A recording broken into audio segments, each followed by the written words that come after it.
ये गिगनाऊ के पास जुपा डिस्ट्रीब्यूटरी में थोड़ी बहुत दरार आई, उसके बाद ये टूट गई थी और हमें ये सूचना प्राप्त हुई कैप्टन साहब के द्वारा। उन्होंने एक जिम्मेदार नागरिक की भूमिका निभाई और हमारे पास ये सूचना पहुंचाई कि इस तरह से स्थिति आ गई है।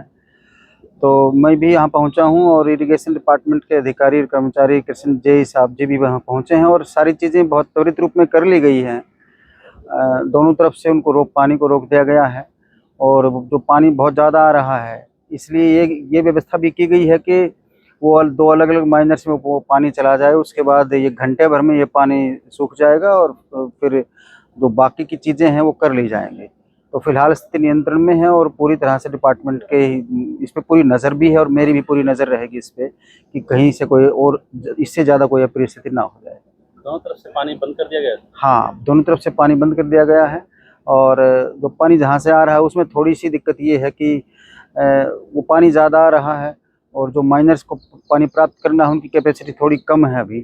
तो वो सारी चीज़ें भी मद्देनज़र रखते हुए चीज़ें देखी जा रही हैं। कहीं ऐसा ना हो कि अगर वहाँ चेंज किया जाए उनको तो वहाँ भी वो ना टूट जाएँ। तो इन सारी स्थितियों पर पूरी तरह से सिंचाई विभाग नज़र रखे हुए है और चीज़ों को संभाल रहा है और जल्दी ही स्थिति लगभग घंटे भर में सारी स्थिति संभल जाएगी हमारे। तो कारण का भी पता चला है?